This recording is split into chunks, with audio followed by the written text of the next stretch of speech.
Ephesians chapter 5, verses 3 to 4. But fornication and all uncleanness or covetousness, let it not be. Neither filthiness, nor foolish talking, nor jesting, which are not convenient, but rather hypocrites. Go. 1 Peter chapter 4, verses 10 to 11. Each of you use whatever is your others as faithful stewards of God's grace in its various forms. If anyone speaks, they should do so as one who speaks the very words of God. If anyone serves, they should do so with strength God provides, so that in all things God may be praised through Jesus Christ. To Him be the glory and the power forever and ever. Philippians chapter 2, verses 3 to 4. Don't be selfish. Don't try to impress others. Be humble, thinking of others as better than yourself. Don't look out only for your own interests, but take an interest in others too. 1 John chapter 4, verses 7 to 8. Dear friends, Let us continue to love one another, for love comes from God. Anyone who loves is a child of God and knows God. But anyone who does not love does not know God, for God is love.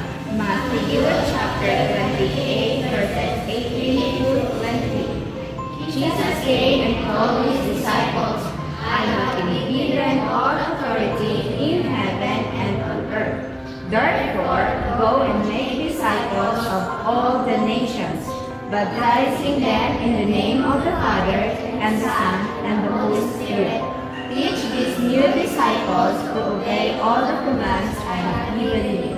And be sure of this, I am with you always, even to the end of the age. Galatians chapter 5, verses 22 to 26. But the Holy Spirit produces this kind of fruit in our lives. love, joy, peace, patience, kindness, goodness, faithfulness, gentleness, and self-control. There is no law against these things. Those who belong to Christ Jesus have nailed the passions and desires of their sinful nature to His cross and crucified them. Since we are living by the Spirit, let us follow the Spirit's leading and the heart of another. Let us not become conceited or provoke one another or be jealous of one another. Ephesians chapter 4, verses 2 to 4.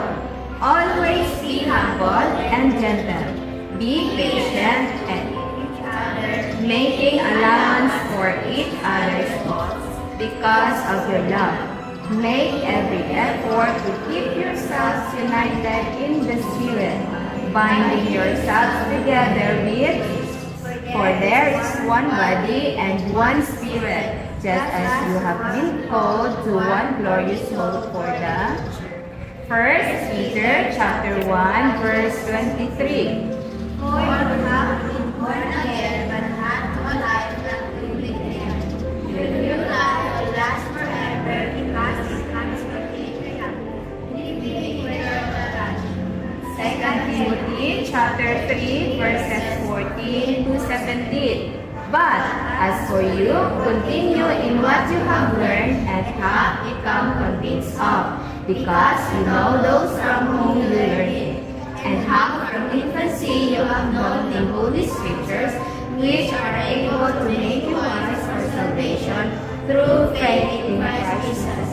All Scriptures is God-breathed and is useful for Teaching, rebuking, correcting, and training in righteousness, so that the servant of God may be truly equipped for every good work.